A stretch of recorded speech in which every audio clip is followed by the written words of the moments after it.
240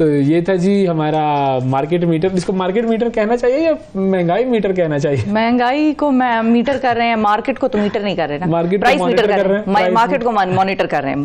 بالکل market monitoring چل رہی ہے بھائی ہماری ادھر. ہمیں بھی ڈی سی لگا سکتے ہیں ویسے ہی, ہے نا, صحیح بات ہے, بالکل لگا سکتے ہیں ہم. جو ہے وہ آنرری وہ جس طرح بنا رہے ہیں لوگوں کو A S P D S P, تو ہمیں بھی وہ کر سکتے ہیں. بالکل صحیح. اچھا ایک کام یہ کرتے ہیں کہ ایک چھوٹا سا وقفہ لیتے ہیں, وقفے کے بعد جب ہم حاضر ہوں گے تو مزید اپنے پروگرام میں کچھ اور سیگمنٹس ہیں ان کی طرف چلیں گے. ملتے ہیں ایک چھوٹے سے بریک کے بعد. صبح سویرے پاکستان, صبح سویرے پاکستان, صبح سویرے پاکستان.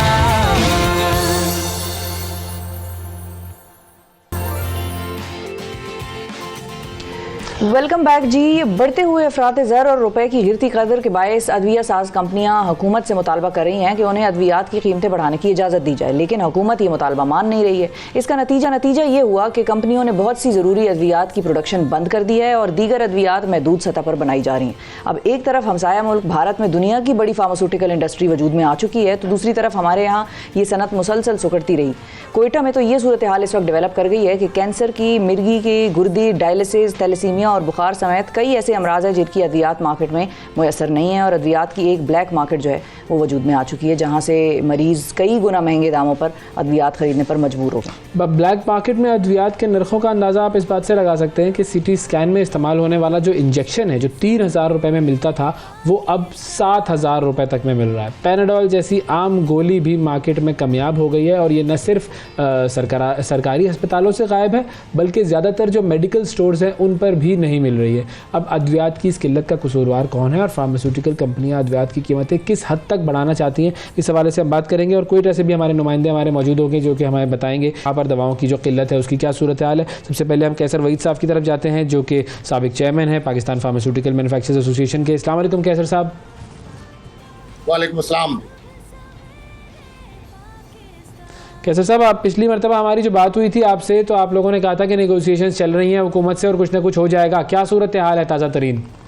سب سے پہلے تو بہت شکریہ 92 چینلز کا کہ اس بڑے اہم موقع پر عوام کا جو مسئلہ ہے, مریضوں کا جو مسئلہ ہے, اسپتالوں کا مسئلہ, اس موضوع پہ آپ نے ایک بہت اہم پروگرام آج کر رہے ہیں. دیکھیں جی, مسئلہ یہ ہے کہ جب 1976 میں ڈرگ ایکٹ بنا تو اس وقت کمیونزم اور سوشلزم کا زمانہ تھا اور کنٹرول کا زمانہ تھا کہ ہر چیز سرکار کنٹرول کرے, نیشنلائز کرے ہر چیز کو, تمام اکنامک ایکٹیویٹی نیشنلائز ہو گئی تھی. اسی طرح جب ڈرگ ایکٹ کا کانسیپٹ آیا تو انہوں نے سیکشن 12 ڈرگ ایکٹ میں ڈال دی جس میں امپاور کر دیا فیڈرل گورنمنٹ کو یعنی وفاقی حکومت کو کہ ادویات کی قیمتوں کا تعین وہ کرے گی. دنیا میں ادویات کی قیمتوں کا تعین متعلقہ ادارے کرتے ہیں, ریگولیٹری باڈیز کرتی ہیں یا اویلیبلٹی, کیونکہ وہ ٹیکنیکل لوگ ہوتے ہیں. حکومت میں یا کابینہ میں جو وزراء حضرات ہوتے ہیں ان کا ادویہ سازی سے یا ادویات کے کاروبار سے کوئی تعلق نہیں ہوتا, نہ ان کی نالج ہوتی ہے. اس وجہ سے یہ شعبہ پاکستان میں جب کابینہ کے اندر آیا تو اس سے یہ پاکستان میں نہ دوا سازی پاکستان کی ترقی کر رہی ہے, نہ لیٹسٹ ٹریٹمنٹ جو دنیا میں نیچر ایجادات ہو رہی ہیں مریضوں. ٹھیک ہے سر, یہ بیک گراؤنڈ ہو گیا. مجھے صورتحال بتائیں اس وقت کا, مجھے ذرا سمجھا دیں گے کہ اب آپ کا اور حکومت کا جو معاملہ ہے وہ کہاں تک پہنچا ہے اور ڈیڈ لاک کہاں پر ہے؟ کئی اداروں نے وہ ادویات بنانا بند کر دی ہیں جن کے را مٹیریل مہنگے ہو چکے ہیں, یعنی بنیادی اجزاء مہنگے ہو چکے ہیں, کاسٹ آف ڈوئنگ بزنس بہت بڑھ گیا ہے. اس کی وجہ سے انہوں نے, اس کی وجہ سے مارکیٹ میں ایک ہم بہت اس معاملے میں کنسرن ہے ایز پاکستان فارماسیوٹیکل مینوفیکچرنگ ایسوسی ایشن یا ادویہ ساز ادارے کہ پاکستان کے عوام. ٹھیک ہے سر. اچھا سر, میں آپ کو 1 منٹ کے لیے روکوں گا. فضل, ہمارے جو نمائندے ہیں فضل طواب صاحب کوئٹہ سے, وہ ہمارے ساتھ موجود ہیں. جی فضل بتائیے, کوئٹہ میں جو دوائیں اس وقت ناپید ہیں وہ کون سی ہیں؟ دیکھیے اس طرح ہے کہ کوئٹہ میں صورتحال جو ادویات کی قلت کے حوالے سے ہے وہ انتہائی اب ناگفتگو ہو چکی ہے، صورت بدن گمبھیر ہوتی جا رہی ہے، اور خاص طور پر جو بنیادی ادویات ہے بخار کی، کینسر کی، اور اس کے علاوہ جو شوگر کی ہے اور گردے کے ڈائلیسس کے لیے جو انجیکشن استعمال ہوتے ہیں، اور جو دیگر اینٹی بایوٹک انجیکشنز ہے، جو بنیادی انجیکشن ہے اور ادویات ہے، وہ اس وقت مارکیٹ میں ناپید ہو چکی ہے، صورتحال جو ہے وہ گمبھیر ہو گئی ہے۔ جہاں تک سرکاری اسپتالوں کی اگر میں وہاں پہ صورتحال بتاؤں تو سرکاری اسپتالوں میں بھی ادویات ختم ہو چکی ہے، اور وہاں پر بھی چھٹ جو ہے وہ مریضوں کو لکھ دی جاتی ہے کہ پرائیویٹ میڈیکلز جو ہے وہ جا کے خرید لیجیے۔ جب پرائیویٹ میڈیکل پہ جو نجی میڈیکل سٹور ہے وہاں پر بھی جب مریض جاتے ہیں تو وہاں پر بھی ادویات دستیاب نہیں ہوتی ہیں، خاص طور پر جو شوگر کی ادویات ہے، اور پیناڈال جو ہے وہ بالکل مارکیٹ میں اس وقت جو بخار کے لیے استعمال ہوتی ہے پیناڈال ٹیبلٹ وہ بالکل مارکیٹ میں ناپید ہو چکی ہے۔ اس صورتحال میں بلیک میں جو ہے یہ وجوہات جو ڈاکٹرز ہے جو ماہر طب ہیں ان سے جب ہم نے بات کی تو ان کا یہی کہنا ہے کہ جو کمپنیز ہیں ان کی جانب سے ریٹس کو بڑھایا جا رہا ہے، جس پر گورنمنٹ جو ہے ان کے ساتھ راضی نہیں ہو رہی ہے، جس کی وجہ سے جو اب انہوں نے جو ہے ریٹس اور عوام کیا کر رہے ہیں اب اس پر ادویات کو روک دیا ہے۔ عوام سے کوئی بات ہوئی آپ کی، وہ کیا کہتے ہیں، ان کا کیا ہے؟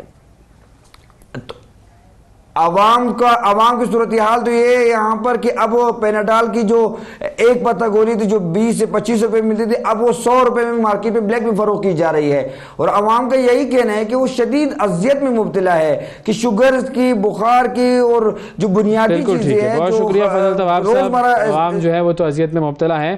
کیسر صاحب اب مجھے یہ بتائیے گا کہ یہ جو قلت ہو رہی ہے اس میں کون کون سی دوائیں آپ لوگ کس قیمت تک لانا چاہ رہے ہیں، کوئی ہمیں آئیڈیا دے سکتے ہیں کوئی مثالوں کے ساتھ؟ دیکھیں نہیں، میں سمپلی عرض کروں گا کہ ہم نے جو وفاقی حکومت کو فورس میجور کے لیٹر لکھے ہیں اس میں حکومت کو بتایا ہے کہ ہمیں 40% تک ادویات کی قیمتوں کا اگر تعین کرنے کا ایڈجسٹمنٹ کرنے کی اجازت نہ دی تو اس سے پاکستان کی فارما جو ادویات کی سپلائی چین ہے وہ متاثر ہو سکتی ہے۔ یہ ہم ان کو تقریباً 40 کے قریب کمپنیاں آلریڈی لیٹر لکھ چکی ہیں، 1000 کے قریب ہم خطوط ارسال کر چکے ہیں ڈرگ ریگولیٹری اتھارٹی کو، جس میں ہم نے مطالبہ کیا ہے کہ اگر 40% تک کی ایڈجسٹمنٹ نہ دی ادویات کی قیمتوں میں، جو کہ ڈالر کی پیریٹی ہے، انٹرنیشنل مارکیٹ میں مٹیریل کی کاسٹ بہت بڑھ گئی ہے، یوٹیلیٹی چارجز بہت بڑھ گئے ہیں، بنیادی تنخواہوں میں بہت اضافہ ہو چکا ہے، اس کی وجہ سے ہمارے لیے موجودہ حالات میں ادویہ سازی بہت مشکل کام ہے۔ تو سر کتنے پرسنٹ کسی دوائی میں اضافہ ہونا چاہیے، کیونکہ یہی ساری مسائل عوام کے بھی ہیں نا، اس نے بھی تو افورڈیبلٹی دیکھنی ہے اپنی جیب کی، تو اگر آپ لوگ بڑھا رہے ہیں، ٹھیک ہے آپ لوگوں کی فارماسیوٹیکل کی ریکوائرمنٹ ہے تو کتنے پرسنٹ بڑھنی چاہیے؟ جس طرح ہمارے رپورٹر بتا رہے تھے جو 3000 کی ہے وہ 7000 کی ہو گئی ہے۔ میں عرض کر رہا ہوں کہ ہم نے جو خطوط لکھی ہیں اس میں جو اس وقت پیریٹی چل رہی ہے ڈالر کی پاکستان روپی کے ساتھ، اور انٹرنیشنل کی مارکیٹ میں جو ٹرانسپورٹیشن کاسٹ بڑھ گئی ہے، سپلائی چین ڈسٹرب ہو چکی ہے، را مٹیریل کی قیمتوں کا میں بہت تازہ اضافہ ہو چکا ہے، اس کے لیے ہم نے 40% قریب 40% دواؤں کی قیمتوں میں ایڈجسٹمنٹ مانگی ہے، اور ہمارے ہارڈ شپ کے کیسز بھی اس وقت جو اکنامک کوارڈینیشن۔ شکریہ ادا کریں گے جی، قید صاحب بھی ہمارے ساتھ موجود تھے جی، پاکستان فارماسیوٹیکل مینوفیکچررز ایسوسی ایشن کے سابق چیئرمین۔ دواؤں کی قلت ہے، بلیک مارکیٹ ہے، اور اس پر کچھ نہ کچھ یقیناً فوری طور پر کرنا چاہیے۔ دیر ہو چکی ہے اس معاملے کو، کافی زیادہ جو ہے وہ ہم بار بار اس معاملے کو اٹھا چکے ہیں، لیکن یہ معاملہ ابھی تک جوں کا تو ہی ہے۔ وقفہ لیتے ہیں، وقفے کے بعد دوبارہ حاضر ہوں گے۔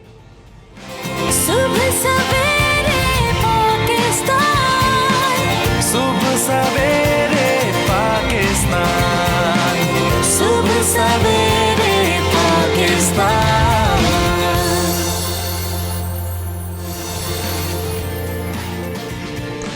ویلکم بیک جی، صبح سویرے پاکستان میں ایک مرتبہ پھر خوش آمدید۔ کچھ دن پہلے ایک خبر ہمارے سامنے آئی، اور وہ خبر یہ تھی کہ ایک پولیس کیس تھا بیسیکلی، اور وہ اس پولیس کیس نے کیا کیا کہ ایک شخص کو رہا کیا۔ اب وہ رہا کیوں کیا؟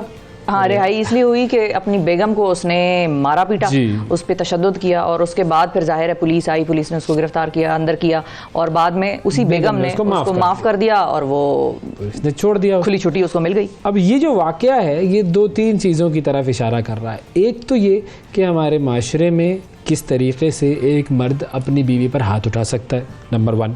نمبر 2 یہ کہ جب وہ ظلم سہتی ہے وہ عورت، اس کے باوجود وہ معاف کر دیتی ہے. اور معاف کرنے پر کئی مرتبہ وہ مجبور بھی ہوتی ہوگی کہ وہ کہتا ہوگا کہ میں تمہیں طلاق دے دوں گا, تو مجھے نکلواؤ ادھر یا سے, پریشر تمہاری وجہ سے. سوسائٹی کا, گھر والوں بالکل. کا وغیرہ وغیرہ بہت ساری چیزیں, تو پھر وہ معاف کر دیتی ہے. اور تیسری چیز ہمارا قانون, جو کہ اس چیز کو دیکھتا ہے کہ اچھا ٹھیک ہے آپ نے مارا, اوکے اب آپ کو ہم نے پکڑ لیا ہے, اس نے معاف کر دیا, اب ہمارا کیس نہیں بنتا, ہمارا کیس ختم ہو گیا. اب ظاہر ہے قانون تو اسی طریقے سے ہوگا کہ اگر کسی نے معاف کر دیا تو قانون کے پاس کوئی جواز نہیں رہتا اس کو سزا دینے کا. لیکن اس پر دین اسلام کیا کہتا ہے, اس حوالے سے ہم بات کریں گے. سب سے پہلے ہم جائیں گے, ہمارے نمائندے ہیں کراچی کے فیاض یونس صاحب, ان سے اس واقعے کی تفصیل لے لیتے ہیں. السلام علیکم فیاض صاحب. وعلیکم السلام. بہت جی شکریہ فیاض فیاض صاحب. سب سے پہلے تو یہی واقعہ ذرا ایکسپلین کر دیجئے کہ کیا ہوا اور اب کیا صورتحال ہے. دیکھیے 4 روز قبل سوشل میڈیا پر ایک ویڈیو وائرل ہوئی تھی جس میں شوہر کو ٹک ٹاک میں اپنی اہلیہ پر تشدد کرتے ہوئے دیکھا جا سکتا تھا. سوشل میڈیا پر یہ ویڈیو کافی تیزی سے وائرل ہوئی, جس کے بعد کراچی پولیس چیف جاوید عالم اوڈو نے SSP ایسٹ کو احکامات دیے کہ فوری طور پر اس شخص کو حراست میں لیا جائے. سائٹ سپر ہائی وے پولیس نے PTV ہاؤسنگ سوسائٹی سے اس شخص کو حراست میں لیا. گوپال اس کا نام تھا, جس نے دوران تحقیقات بتایا کہ اس نے اپنی بیوی کو شک کی بنیاد پر ٹک ٹاک پر تشدد کا نشانہ بنانے کے بعد ویڈیو وائرل کی. جب اس کو حراست میں لیا گیا, پولیس کی جانب سے اہلیہ سونیا سے رابطہ کیا گیا اور ان سے کہا گیا کہ آپ اپنی مدعیت میں اس چیز کا مقدمہ درج کرائے کیونکہ انہوں نے آپ پر تشدد کیا ہے. اہلیہ نے مقدمہ درج کرانے سے انکار کر دیا. ان کا یہ کہنا تھا کہ میں اپنے شوہر کو معاف کرتی ہوں, میں ان کے ساتھ دوبارہ سے رہوں گی. پولیس نے شوہر سے جو ہے فوری کاغذی کارروائی کرنے کے بعد ان کو رہا کر دیا. کراچی پولیس میں اس وقت بھی 7 یونٹ بنے ہوئے ہیں جس میں child protection and women unit بنے ہیں, جہاں پر جتنے بھی بچوں اور خواتین پر جو تشدد کے واقعات ہوتے ہیں ان کو رپورٹ کیا جاتا ہے. یہاں پر خواتین پولیس افسران کو تعینات کیا گیا ہے کیونکہ ایسے واقعات میں خواتین سے بات کرتی ہیں تو اصل حقائق سامنے آتے ہیں. لیکن اس تمام تر تشدد کی ویڈیو اتنی زیادہ وائرل ہونے کے باوجود پولیس نے صرف لکھت پڑھت کر کے ہی جو شوہر ہے اس کو جانے کی اجازت دی. فیاض بھائی یہ بتائیے گا کہ کتنے اس طرح کے کیسز رپورٹ ہوتے ہیں جس میں شوہروں نے بیویوں پر تشدد کیا ہوتا ہے, کوئی اس کے اسٹیٹسٹکس, کوئی نمبرز ہمارے پاس ہیں؟ دیکھیں جو تشدد کے واقعات جو رپورٹ ہوتے ہیں وہ نہ ہونے کے برابر ہوتے ہیں کیونکہ اصل جو خواتین ہیں وہ تشدد کے بعد اگر ان پہ ہوتا ہے تو وہ سامنے نہیں لاتی, وہ ڈرتی ہیں کہیں ان کا گھر خراب نہ ہو جائے, وہ شوہر کے ساتھ ہی رہنے کو جو ہے ترجیح دیتی ہیں. پولیس کی جانب سے ان تمام تر واقعات کی روک تھام کے لیے ایک یونٹ بنایا گیا تھا جس میں خواتین افسران کو صرف اسی لیے تعینات کیا گیا تھا کہ اگر کسی خاتون پر تشدد ہوتا ہے تو وہ وومن پروٹیکشن یونٹ جائے, پولیس کے جو وومن افسران ہیں ان سے رابطہ کرے, ان سے اگر وہ فوری طور پر تحریری درخواست دے تو مقدمہ درج کرنے کے ساتھ ساتھ جو تفتیشی افسر ہے وہ بھی خاتون پولیس افسر کو تعینات کیا گیا تھا تاکہ ایسے واقعات کی روک تھام کی جا سکے. لیکن جو رپورٹنگ ہے وہ نہ ہونے کے برابر ہے.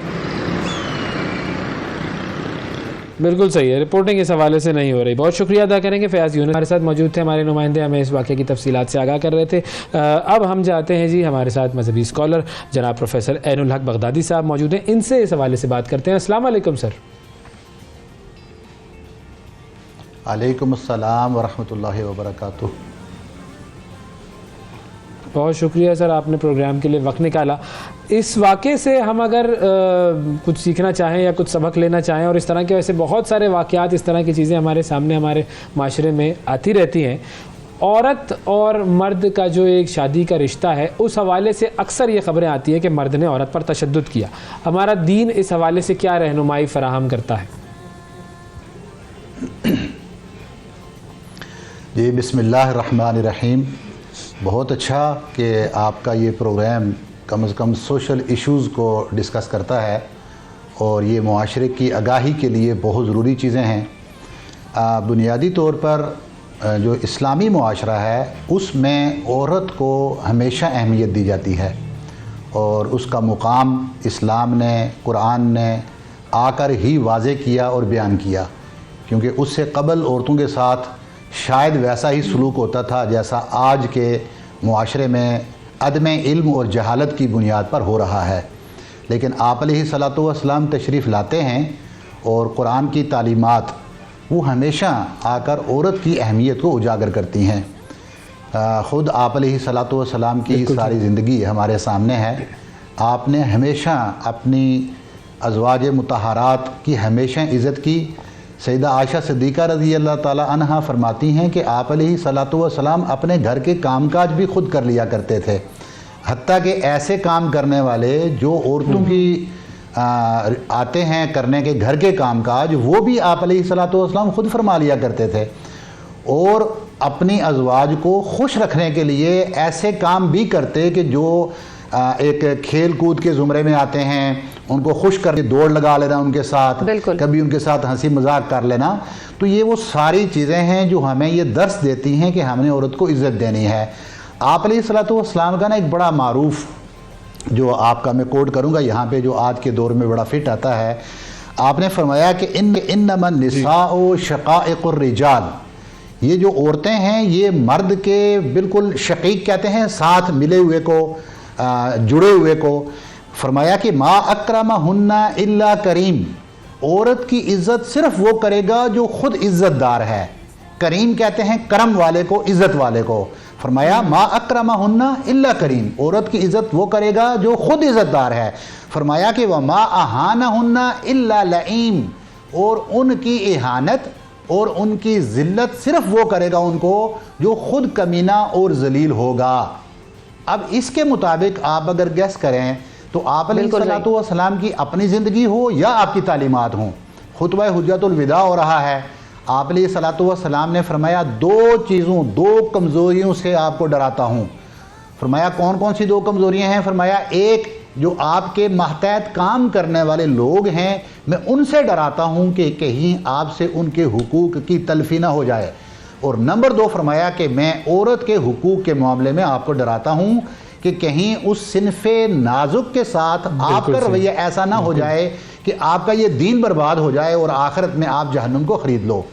اب رہ گیا مسئلہ جو ایک چیز مجھے بتائیے, نے اس کے اوپر جی علامہ باتیں صاحب بتائیں کہ میں یہ پوچھنا چاہوں گا کہ جو لوگ خواتین پر تشدد کرتے ہیں, جو مرد, جو شوہر یا کمزور پر, خواتین پر, بچوں پر, وہ مردوں کا غصہ تو جو خواتین کے ساتھ تو یہ ہوتا ہے کہ آپ کے گھر میں یہ کمزور آپ کو مل گیا ہے نا, تو آپ فوراً اپنا ہر غصہ, آفس میں بھی اگر غصہ ہے تو چلو جی آئے اور بیگم کو لگا دیا ایک تھپڑ اور اس کو گالم گلوچ کر دیا. کھانے پہ نمک زیادہ ہونے پہ ادھر قتل و غارت ہو جاتی ہے, لوگ ایسا مارتے ہیں بیویوں کو کہ وہ ہڈیاں ان کی ٹوٹ جاتی ہیں, بالکل ایسی زخمی ہوتی ہیں. تو ایسے لوگوں کے حوالے سے حضور صلی اللہ علیہ وسلم نے یا قرآن میں کیا فرمایا گیا ہے, اور کیا جو اس طرح کے لوگ ہیں؟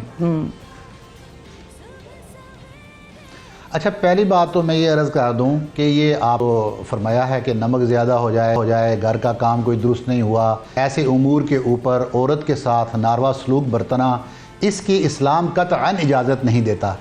حتیٰ کہ عورت کے حقوق بیان کرتے ہوئے یہ کہا گیا ہے کہ عورت کا تو آپ کو گھر میں کھانا پکا کے دینا بھی یہ عورت کا حق نہیں ہے. جو قرآن نے طریقہ اور شریعت نے بیان کیا ہے اس میں عورت کا نان و نفقہ اور اس کا لباس اور ضروریات پوری کرنا مرد کا کام ہے, عورت کا کام نہیں کہ وہ کھانے پکائے گھروں کے اور یہ ساری چیزیں کر کے دے. اور اگر کہیں پر وہ کر رہی ہے تو اس کا مطلب ہے کہ وہ آپ کے اوپر احسان ہے, وہ آپ کے ساتھ بھلائی کر رہی ہے, وہ گاڑی کے جو دو پہیے ہیں ان کو بیلنس رکھ کے چل رہی ہے. تو آپ بھی کم از کم اس کی ان باتوں کے اوپر اگر اچھا رویہ اختیار نہیں کریں گے تو نوبت یہیں پر آئے گی جو آپ نے یہ واقعہ سنایا. اب میں اس کے اوپر ایک مثال دے دیتا ہوں. پہلی بات تو یہ ہے کہ قرآن نے بھی جو فرمایا ہے کہ وہ یہ دونوں ایک دوسرے کا لباس ہیں, عورت اور مرد یہ ایک دوسرے کا لباس ہے. ہن لباس لکم وانتم لباس لہن, عورت اور مرد ایک دوسرے کا لباس ہیں, اور لباس کو لوگ گلی چوراہوں میں نہیں اتارتے. لباس ہمیشہ اپنے گھر کے اندر محفوظ اور محفوظ مقام کے اندر اتارا جاتا ہے, تبدیل کیا جاتا ہے. اس لیے عورتوں کو اس انداز میں بدنام کرنا, وہ بندہ عورت کو بدنام نہیں بیسیکلی کر رہا ہوتا, اس کی مار پٹائی نہیں کر رہا ہوتا, وہ بدلے میں اپنی ہی عزت کو اچھال رہا ہوتا ہے سوسائٹی کے اندر. لیکن اللہ تعالیٰ ہمیں اس کے اوپر صرف ہوش کے ناخن لینے کی توفیق دے دے کہ ہم اس بات کو سمجھ جائیں. آپ علیہ الصلوۃ والسلام نے فرمایا کہ خیرکم خیرکم لآلہ, کہ بہترین معیار جو مقرر کیا اچھائی کا, اچھا وہ ہے, بہترین شخص وہ ہے جو اپنے گھر والوں کے ساتھ اچھا ہے. اور فرمایا کہ میں اپنے گھر والوں کے ساتھ اچھا ہوں. میں نے جس طرح شروع میں عرض کر بھی دیا کہ آپ کی ایک آئیڈیل لائف تھی.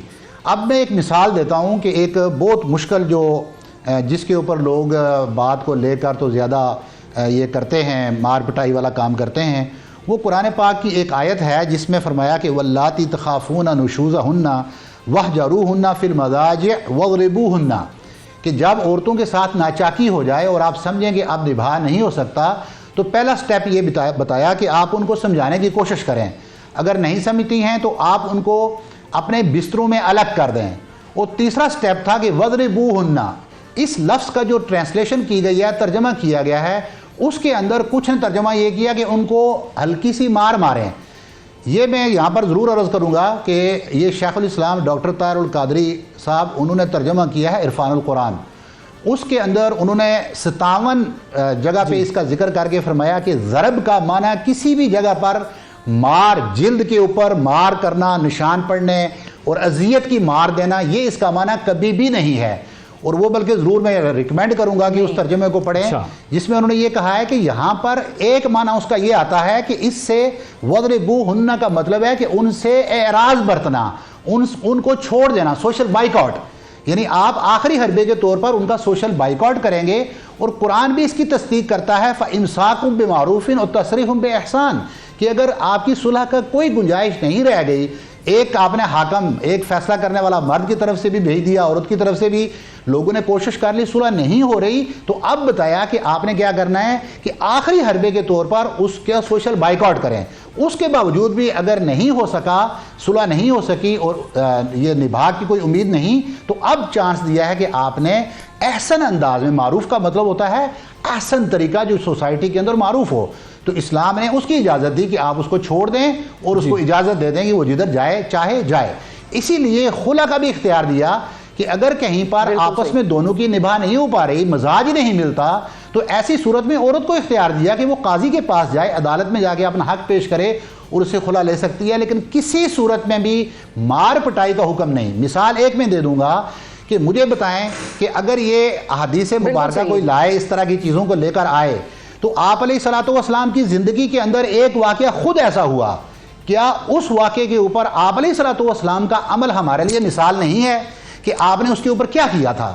کیا وہاں پر نعوذ باللہ کوئی مار پٹائی تھی یا کوئی سختی تھی؟ آپ علیہ الصلوۃ والسلام کا وہ عمل ہمیں کہاں بھول جاتا ہے جس میں آپ نے اس کو اللہ پر چھوڑ دیا؟ تو اصل چیز یہ ہے، اور پھر رب کی طرف سے اس کی تصریح اور اس کا جو ہے برات نازل ہو گئی۔ تو اس لیے ضروری یہ ہے کہ ہمارے جو سوسائٹی کے معاملات ہیں ہم نفسیاتی ایشو نہ بنیں۔ آج مہنگائی ہے، معاملات بہت خراب ہیں، ایسے معاملات کے اندر لوگوں کو ضرورت ہے کہ وہ اپنے اس طرح کے پروگرام کریں، آپ کے پروگرامز کو سنیں اور دین کی طرف متوجہ ہوں، آپ علیہ الصلوۃ والسلام کی تعلیمات کو پڑھیں تاکہ ہم اس مصیبت میں سے نکل سکیں اور باہر کے معاملات کو اپنے گھر میں آ کر عورتوں کے اوپر بچوں کے اوپر نہ نکالیں۔ تعلیمات کو ہم پڑھیں گے، جی جب ہم تعلیمات کو پڑھیں گے، حضور صلی اللہ علیہ وسلم کی سیرت کو پڑھیں گے، تب ہمیں اندازہ ہوگا کہ ہم نے اپنی زندگی کس طرح گزارنی ہے اور ہر ایک کے ساتھ کیسا سلوک رہنا ہے۔ بہت شکریہ ادا کریں گے، ہمارے ساتھ موجود تھے جی پروفیسر عین الحق صاحب۔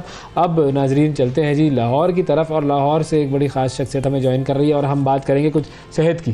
یہ تو ذہنی صحت کی بات کر لی، اب ذرا کچھ جسمانی صحت کی بھی بات کر لیں جی۔ ہمارے ساتھ موجود ہیں جی فٹنس ایکسپرٹ ہیں اور فٹنس کے بارے میں، رمضان میں خاص طور پر فٹنس کے حوالے سے ہمیں گائیڈ کریں گے جی عثمان ذوالفقار خان صاحب موجود ہیں جی۔ السلام علیکم عثمان صاحب۔ وعلیکم السلام جی، کیسے ہیں آپ؟ بالکل ٹھیک ٹھاک۔ سب سے پہلے تو یہ بتائیں کہ اگر ہم آغاز کریں رمضان اور فٹنس کا، تو یہ لوگ تو عام طور پر بھی کہتے ہیں روزہ رکھنا اور انٹرمیٹنٹ فاسٹنگ، اور آج کل تو یہ کانسیپٹ بڑا چل رہا ہے، لیکن آپ کے مطابق رمضان میں بہترین ٹائم ہے کیا کہ ہم اپنی فٹنس کو امپروو کر سکتے ہیں، چاہے ویٹ لاس کی طرف جانا ہو، ویٹ گین کی طرف جانا ہو، یا ویسے ہی فزیکل ایکٹیویٹی کرنی ہو؟ تو دیکھیں، اس میں رمضان میں فاسٹنگ کرتے ہوئے آپ کو ویسے کافی بینیفٹس ہوتے ہیں، تو گائیڈ لائنز آپ کی وہی رہتی ہیں whether you're looking to lose weight یا whether you're trying to gain weight۔ اگر آپ ڈیفیسٹ میں ہوں گے آپ نے ویٹ لوز کرنا ہے، فیٹ لاس ہوگا آپ کا، اگر آپ سرپلس میں ہوں گے تو آپ کا مسل گین ہوگا، بلکہ آپ کر سکتے ہیں ویٹ گین کر سکتے ہیں۔ سو بینیفٹس ان کے وہی رہتے ہیں. آئی مین جب آپ فاسٹ کر رہے ہوتے ہیں آپ کے ہارمونس چینج ہوتے ہیں, آپ کے human growth levels, growth hormone آپ کا انکریز ہوتا ہے جس کی وجہ سے فیٹ برن بھی ہوتا ہے, مسل کی کمپوزیشن آپ کی امپروو ہوتی ہے. ایٹ دا سیم ٹائم آپ کی انسولن کنٹرول ہوتی ہے. سو یہ ڈائبٹیز وغیرہ کے جو پیشنٹس ہوتے ہیں ان کو ایشوز جو ہوتے ہیں دوز آر کیا کہتے ہیں ڈیٹیریوریٹڈ تھرو فاسٹنگ. لیکن at the end of the day it's I mean جو اللہ نے ہمیں کسی وجہ سے ہر سال روزہ رکھنے کو کہا ہے کیونکہ ایک ڈی ٹاکس ہوتا ہے, آپ کا سسٹم کلینز آؤٹ ہوتا ہے. تو اس میں یہ جو کانسیپٹ ہے کہ جی رمضان ویٹ لوز کرنے کے لیے اب آپ کے لیے ایک بلیسنگ آ گئی ہے, وہ آپ ویٹ لوز سارا سال کر سکتے ہیں, لیکن اس میں آپ کی ایٹنگ ہیبٹس, آپ کی ایکٹیویٹی, جب تک آپ you not burning more than you consuming you will not lose weight. And at the same time جب تک آپ کا سرپلس نہیں ہے اینڈ یو ناٹ کیا کہتے ہیں eating more than you consume and burning you will not gain weight. تو میکینکس آپ کے وہی رہتے ہیں. I mean it's just a matter of how. صحیح ہے. لیکن یہ تعین کیسے کریں گے, یہ ہم کیسے فیصلہ کریں گے کہ اف وی آر ایٹنگ یا کوئی چیز ہم نے کھا لی ہے تو اس سے زیادہ اب ہمیں ورک آؤٹ کرنا ہے, اور ورک آؤٹ اب اتنا زیادہ لوگ کچھ کر لیتے ہیں کہ ان کی طبیعت ہی خراب ہو جاتی ہے. میں یہ ذاتی طور پہ میرا اپنا ایکسپیرینس ہے کہ جم شم میں اس نے اتنا ورک آؤٹ کرایا کہ چکر آ گئے اور بس بالکل ہی آئی واز اباؤٹ ٹو ایک طرح سے کہہ لیں کہ فینٹ والی کیفیت تھی. اب کھایا پیا تو اتنا پتہ نہیں تھا کہ نہیں تھا, لیکن اس نے جتنی ورزش کرائی ہے وہ میری باڈی کے لیے ٹھیک نہیں تھی. تو اس کا کیسے ہم, یہ آپ نے روزے کے درمیان کی بات کری, یہ میں ادروائز جنرلی میں تو بغیر روزے کی بات کر رہی ہوں. اگر روزہ رکھ کے یہ کام کریں گے تو اور زیادہ طبیعت خراب ہو جائے گی. تو یہ کیسے ہم بیلنس آؤٹ کریں کہ ہم نے کتنا کھایا ہے اور اس کے لیے ورزش کتنی چاہیے؟ اس میں ایک بیسک کیا کہتے ہیں گیج ہوتا ہے which is referred to as BMR, basal metabolic rate. تو وہ آپ کو بیسکلی ڈٹرمن کرتا ہے based on your weight and your height and your age کہ آپ نے کتنی کیلوریز کنزیوم کرنی ہے ٹو مینٹین ویٹ, کتنی کرنی ہے ٹو لوز ویٹ اینڈ کتنی کرنی ہے ٹو گین ویٹ. تو if you are going in accordance with that, اگر آپ کھا رہے ہیں اس کے مطابق ہی, اگر آپ کا 300-400 کیلوریز کی ڈیفیسٹ ہے تو آپ کا لوز ہوگا. اگر آپ کا اسی کیا کہتے ہیں کہ لوور کے انٹیک پہ آپ نے رکھا ہوا ہے اپنے آپ کو تو آپ کا ویٹ مینٹین ہوگا. تو a lot of times جو ہوتا ہے کہ ٹرینرز جو آپ کو ویٹ لوز کرنے کے چکر میں جو ہے بہت زیادہ ڈیفیسٹ پہ ڈال دیں گے کہ لیٹس سے 100 kg کا بندہ ہے, اس کو آپ اگر 1000-1200 کیلوریز دے رہے ہیں اس کے لیے وہ کچھ بھی نہیں ہے, اس کے لیے وہ ایک میل کے برابر ہونا چاہیے اتنا زیادہ اتنا کم کھانا. تو اسی طرح ہوتا ہے کہ آپ کو ڈپرائیو جب کر دیتے ہیں تو آپ کی باڈی میں اگر فیول نہیں ہے تو آپ کو چکر آئیں گے, آپ فینٹ کریں گے, آپ کی بلڈ شوگر لیولز بالکل ڈراپ کر جائیں گے and it's not good for health. And at the same time اسی طرح ہوتا ہے کہ آئی مین ایک کانسیپٹ بنا ہوا ہے کہ افطاری سے پہلے آپ نے ٹریننگ کرنی ہے. افطاری سے پہلے اگر آپ ٹرین کرتے ہو جی اس کی بینیفٹس بالکل ہیں کیونکہ یو برن مور فیٹ, کیونکہ جب آپ کی باڈی میں کوئی فیول نہیں ہے تو جو ریزروز ہیں باڈی میں وہی برن ہوں گے. لیکن ایٹ دا سیم ٹائم آپ کے مسل بھی یوز ہوتا ہے. اچھا مجھے ایک چیز بتائیے گا. جی جی میں ایک چیز پوچھنا چاہوں گا, آپ کی جو بیسک فیلڈ ہے جو آپ کا جو کہہ لیجیے کہ جو بایو کائنیزیولوجسٹ, یہ بنیادی طور پر کیا ہوتا ہے اور یہ کیا کرتا ہے؟ بایوکینیسیولوجی بیسکلی جی ایک اسپورٹس میڈیسن کی فیلڈ ہے. It's the understanding of motion mechanic of the body. So muscle mechanics and جس طرح آپ کی باڈی حرکت کرتی ہے اس کو سمجھنے کی ایک بیسکلی سائنس ہے. تو اس میں نیوٹریشن کا بھی ایلیمنٹ ہوتا ہے, مسل میکینکس بھی ہوتی ہیں, باڈیلی فنکشنز آپ کے ہوتے ہیں. تو اٹس لائک آئی سیڈ ایک اسپورٹس میڈیسن کی بیسکلی برانچ ہے. اچھا اب جو لوگ ہمارے یہاں پر ہوتا تو یہ ہے کہ رمضان میں کرکٹ بہت زیادہ ہو رہی ہوتی ہے لیکن وہ ہوتی ہے رات میں. لیکن کچھ لوگ ایسے ہوتے ہیں کہ جو روزہ رکھ کے بھی اسپورٹس کی طرف راغب ہوتے ہیں اور اپنی اسپورٹس ایکٹیویٹی کر رہے ہوتے ہیں. اسپیشلی جو ہمارے اسپورٹس مین ہیں بہت سارے ایسے ہیں کہ جن کے بارے میں ہم نے یہ دیکھا کہ وہ روزہ رکھ کر بھی کرکٹ اور اپنے جو پروفیشنل انٹرنیشنل میچز تھے وہ بھی کھیلتے تھے. تو جب آپ روزے میں کسی اسپورٹس ایکٹیویٹی کا حصہ بن رہے ہو تو کن کن چیزوں کا خیال رکھنا چاہیے؟ اس میں آپ کی ٹائمنگ آف ٹریننگ کافی میٹر کرتا ہے کیونکہ آبویسلی روزے کی حالت میں آپ سے ٹریننگ اس طرح نہیں ہوگی, آپ کی پرفارمنس اس طرح نہیں آپ کہہ سکتے ہیں. عام طور پہ جو بھی ایتھلیٹس ٹرین کرتے ہیں روزے میں وہ یہی ہوتا ہے کہ آخری گھنٹے میں آپ نے ٹریننگ کر لی تاکہ جب تک آپ کی ایکسرسائز ختم ہوئی آپ نے جا کے پانی پیا, روزہ کھول لیا. تو عام طور پہ ایتھلیٹس یہ کرتے ہیں کہ آپ کے بس ونڈو آف آپ کی کیا کہتے ہیں ایٹنگ ونڈو آپ کی چھوٹی ہو گئی ہے, باقی سارا کچھ تو آپ کا وہی چل رہا ہے. تو آپ کی پرفارمنس بالکل ایکٹیو رہ سکتی ہے. I mean any time that I have trained, I mean I have been a competitive athlete for over 20 years now. تو وہ وہی ہوتا ہے کہ روزے کے بعد آپ ٹرین کرتے ہو اب کہ آپ کی بس ایٹنگ سائیکل آپ کا تھوڑا سا آلٹر ہو جاتا ہے کہ آپ نے جو ناشتہ آپ کا کہہ رہے ہو آپ کا ڈنر بن گیا, ایک قسم کا جو پری ورک آؤٹ ہے آپ کا پوسٹ ورک آؤٹ بن گیا.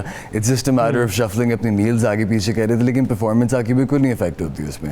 یہ ایک مسکنسیپشن ہے کہ روزے میں آپ کہتے ہیں رمضان میں آپ ٹرین نہیں کر سکتے. ہاں روزے کی حالت میں ٹرین کرنا مشکل ہوتا ہے بیکاز ڈی ہائیڈریٹ ہو رہے ہوتے ہیں, آپ کی باڈی میں فیول نہیں ہوتا. لیکن اگر آپ افطاری کے بعد آپ ٹریننگ کر رہے ہیں تو اس میں آپ کی پرفارمنس بالکل اثر نہیں ہوگا. تو جنرلی جو ہم ورزش روزے کے بغیر کر رہے ہوتے ہیں اس میں اور روزے کے دوران جو ورزش ہم کرتے ہیں اس میں کتنا فرق ہونا چاہیے, کون کون سی ایکسرسائز ہونی چاہیے اور کتنی مقدار میں ہم وہ کر سکتے ہیں؟ کرنے کو آپ ساری ایکسرسائزز کر سکتے ہیں ود دا سیم انٹینسٹی. آئی مین کافی لوگوں کو ایک کانسیپٹ مشکل لگتا ہے کہ مسل چڑھانا روزے کی رمضان کے دوران جو ہے بہت مشکل ہو جاتا ہے, لیکن اس میں وہی بات ہے کیونکہ the only thing that changes is کہ آپ کی ایٹنگ ونڈو آپ کی چھوٹی ہوگی تو آپ کے لیے کھانا مشکل ہو گیا ہے اینڈ آپ کی میٹابولزم تھوڑا سا چینج ہو رہا ہوتا ہے آبویسلی بیکاز آپ کی ایٹنگ پیٹرن آپ کے ڈفرینٹ ہوا ہوتا ہے. لیکن آپ کارڈیو واسکولر ایکسرسائز بھی کر سکتے ہیں. روزے کی حالت میں آپ کارڈیو واسکولر وغیرہ کریں گے یا یہ جو HIIT کا ایک کانسیپٹ ہے, پلائیمیٹرکس کا کانسیپٹ ہے, وہ آپ کر سکتے ہیں. لیکن جو مسل ٹریننگ ہوتی ہے وہ ذرا تھوڑی سی آپ کی سفر کرتی ہے اگر آپ روزے کی حالت میں کر رہے ہیں. باقی ساری آپ کی ایکسرسائز ہو سکتی ہیں. دی مسل ٹریننگ کیوں آپ کی سفر کرتی ہے؟ بیکاز مسل ٹریننگ کے لیے آپ کو فیول چاہیے ہوتا ہے, اور اگر آپ کا فیول آپ کا مسل آلریڈی جو ہے وہ بن گیا ہے تو پھر آپ کا مسل ڈپلیٹ ہوگا, پھر آپ کو ویکنیس ہوگی اینڈ وہ that's not the kind of weight loss. کون سی چیز ایسی ہے جو روزے کی حالت میں ورزش کرنے والے بالکل نہ کریں, وہ جو بگ نو ہوتا ہے وہ کون سا ہوگا؟ Weight lifting is some thing that is a big no because آپ کی پرفارمنس بھی آپ اس میں افیکٹ ہوگی. لائک آئی سیڈ کہ اگر آپ مسلس کو ٹرین کر رہے ہیں تو ہائپرٹروفی میں آپ نہیں جاتی آپ کی باڈی اگر آپ کے پاس فیول ہی نہیں ہے پراپر. تو وہ جو بریک ڈاؤن آپ کا کنسسٹنٹ ہو رہا ہے تو بجائے آپ کو اس سے کوئی بینیفٹ ہو اس سے آپ کو مزید نقصان ہی ہوتا ہے کیونکہ آپ کا مسل ہی کنزیوم ہو رہا ہوتا ہے فیول بن کے. ٹھیک ہے, وہ ختم ہو رہا ہے اور آپ اس کو جو ہے وہ دوبارہ سے گرو کروانے کے لیے کچھ فیول دے ہی نہیں رہے. بالکل بالکل.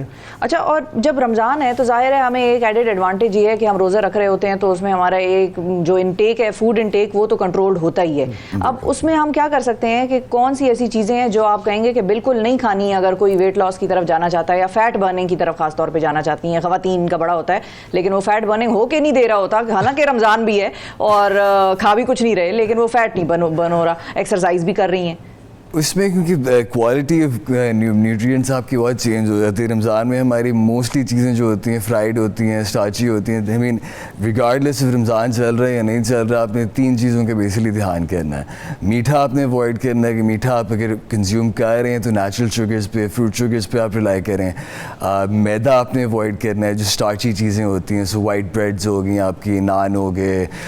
وائٹ رائس اگین اسٹارچ ہوتی ہے, اس کے بینیفٹس بھی ہیں لیکن ان ایزیئر کیا کہتے ہیں آلٹرنیٹیو از براؤن رائس یا ویٹ پاستا, اس قسم کی چیزیں.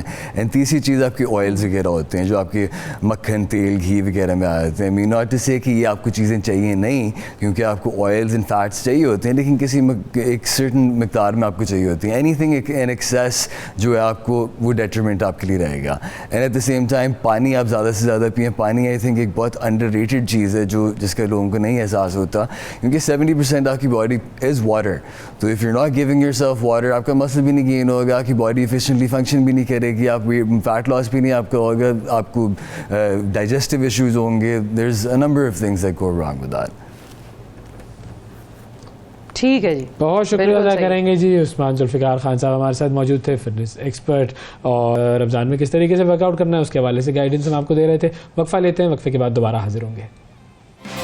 صبح سویرے پاکستان, صبح سویرے پاکستان, صبح سویرے پاکستان.